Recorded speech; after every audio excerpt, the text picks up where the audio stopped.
오늘은 회개할 때 우리가 꼭 알아둬야 할 부분에 대해서 한번 생각해 보도록 하겠습니다. 여러분, 회개는 하나님께 돌아가는 것이라고 했습니다.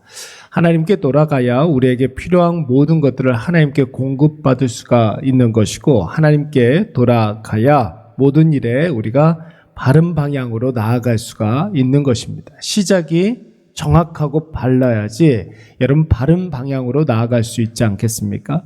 그래서 하나님은 우리를 어떤 새로운 일에 쓰시고자 하실 때, 혹은 우리를 높여서 복을 주시려 하실 때 반드시 우리의 믿음을 달아보는 일들이 있다고 그랬어요.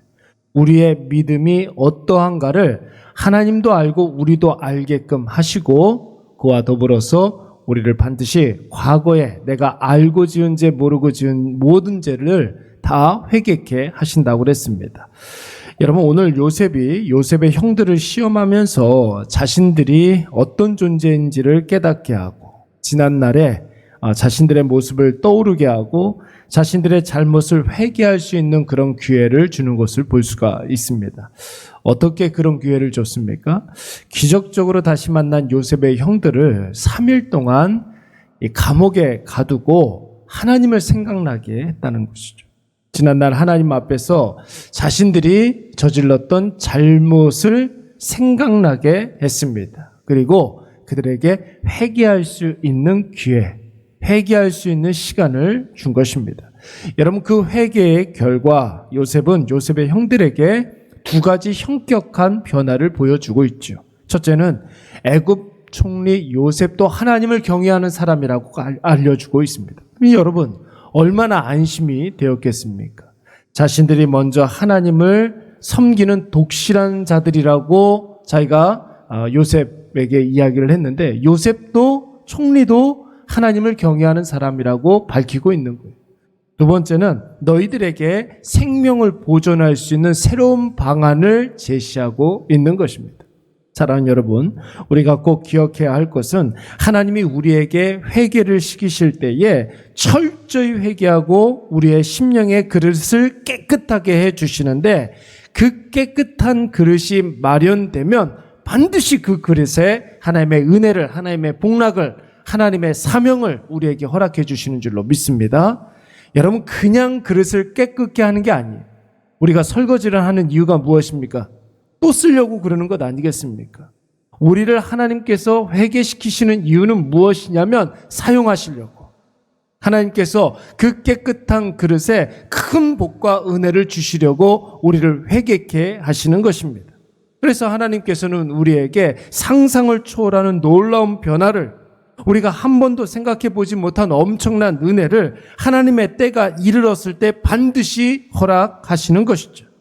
그렇다면 여러분, 회개하면 변화가 나타나는데, 여러분, 우리에게 또 다른 중요한 영적인 원리를 가르쳐주고 있습니다. 우리가 회개하면 하나님께서 반드시 우리의 기도를 들으시고 우리의 간절한 태도를 보시고 우리의 절박한 심령을 아신다는 것이죠. 오늘 본문 말씀 21절 말씀에 보면은 형제들이 지금 자기들끼리 대화를 하고 있습니다. 뭐라고 이야기를 했느냐면, 우리가 아우의 일로 범죄하였도다. 여러분, 여기서 말하는 아우는 누구를 말하는 것입니까? 요셉을 말하는 것이에요. 요셉.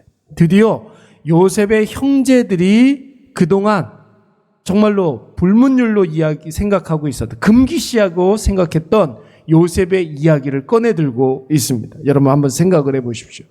요셉이 애굽에 끌려왔을 때 나이가 17살 때였습니다. 노예로 끌려왔을 때가 17살 때였습니다. 요셉이 애굽의 총리가 되었을 때가 몇 살? 30살이었습니다. 13년 만에 애굽의 총리가 되었습니다. 그리고 풍년이 몇 년? 7년이 있었습니다. 그리고 오늘 본문의 말씀에서는 7년 풍년의 세월이 지나고 난 다음에 흉년의 한복판에 있는 것입니다. 그러니까 여러분, 본격적으로 흉년의 때가 도래한 때니까 요셉의 형제들을 만난 것은 최소 20년 혹은 23년 정도가 된 것이죠. 20년에서 23년 만에 요셉의 형제들을 만나게 된 것입니다. 여러분, 그 23년 동안 요셉의 형제들은 요셉의 이야기를 하는 것을 금기시했어요. 왜 그렇습니까?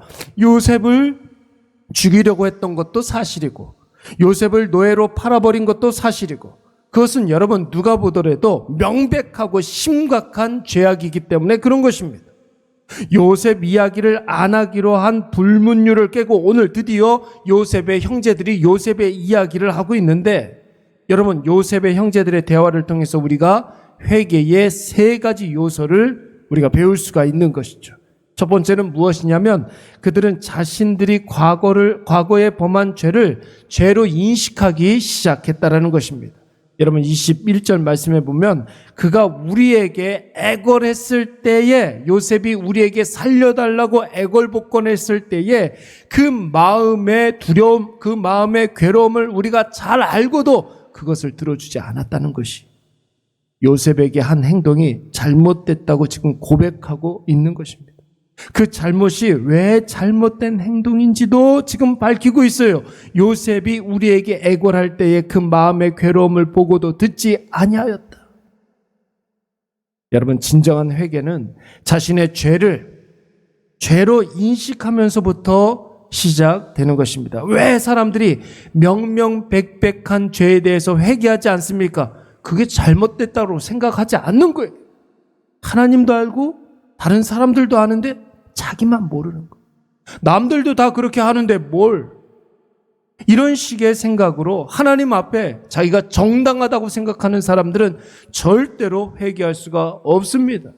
그래서 자기 자신을 낮추고 자기 자신을 부인하고 자기 자신을 정말로 자기 자신에 대한 그 애착을 내려놓을 때 우리는 진짜 회개를 할 수 있는 줄로 믿습니다. 두 번째는 여러분 자복의 단계예요. 자신들이 지은 죄에 대해서 느끼고 인식했다면 이제는 여러분 하나님 앞에 부복하여서 자기가 지은 그 죄를 고백해야 되지 않겠습니까? 여러분 22절 말씀에 보시면 요셉의 형제들 중에 맞이인 르우벤이 뭐라고 이야기했습니까? 내가 분명히 그렇게 하지 말자고 했는데 너희들이 내 말을 듣지 않고 요셉을 노예로 팔지 않았느냐 이렇게 이야기합니다. 얼핏 들으면 르우벤이 자신의 잘못을 이 모든 책임들을 내 잘못은 아니다 너희들의 잘못이다 이렇게 책임 전가하는 것처럼 보이지만 여러분 이 말은 너희들 때문에 그렇다는 것이 아니라 우리 모두의 죄악이라는 것이 우리가 그랬다는 것이에요. 자신의 죄를 고백하고 용서를 구하는 것이 얼마나 중요한 일입니까? 이것은 하나님 앞에서 내가 다시는 그렇게 하지 않겠습니다 서원하는 거예요.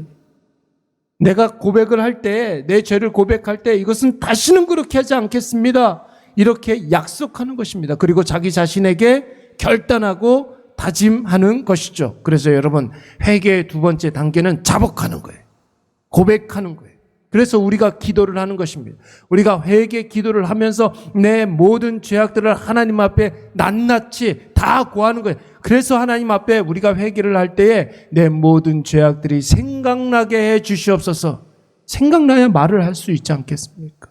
그래서 나도 모르는 사이에 내가 모든 지었던 죄악들을 하나님 앞에 고백하는 일들을 우리가 회개 기도할 때에 경험할 수가 있는 것이죠.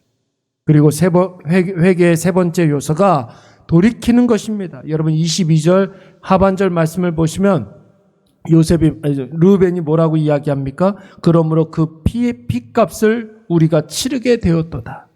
이것은 누가 뭐라 해도 명백한 잘못이요 죄이기 때문에 이 죄에 대한 대가를 반드시 치러야 된다는 거예요. 그냥 임기응변식으로 그냥 넘어갈 수 있는 부분이 아니라는 것입니다. 대충 넘어갈 일이 아니라는 것이에요. 애굽 나라 총리의 말을 그대로 수용할 수밖에 없다. 이 일이 이렇게 된 것은 우리의 죄에 대한 하나님의 징계이다.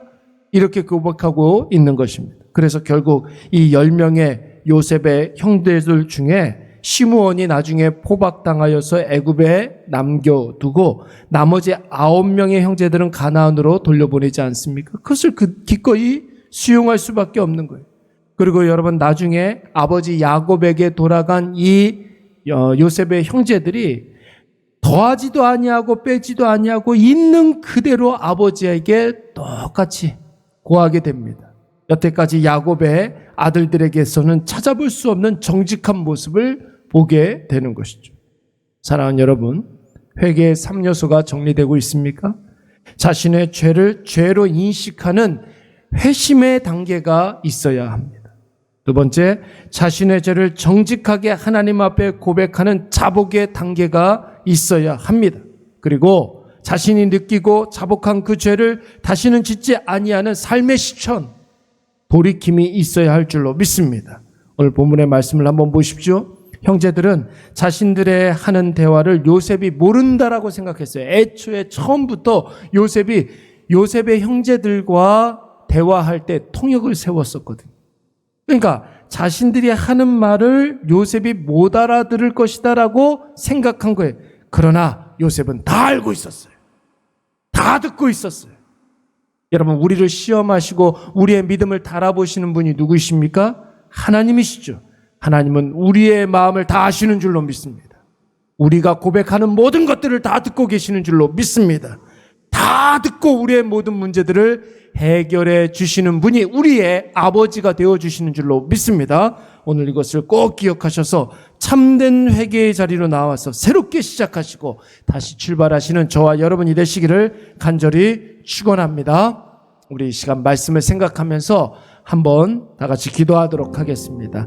지난날의 나의 죄가 다 생각나게 하여 주시옵소서. 그 죄가 나의 죄로 인식되게 하여 주셔서 그 죄가 혐오스럽게 생각하게 하여 주시옵소서. 이 죄를 안고서는 단 한 순간도 우리가 살아갈 수가 없습니다.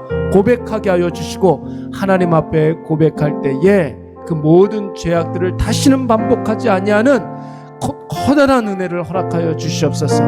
죄가 반복되지 않게 하여 주시고 과거의 나의 죄가 혐오스럽게 느껴져서 그 죄의 길로 다시는 가지 아니하도록 주여 도와주시옵소서. 우리 이 시간 다 같이 한번 통성으로 기도하도록 하겠습니다. 사랑이 많으신 하나님 아버지,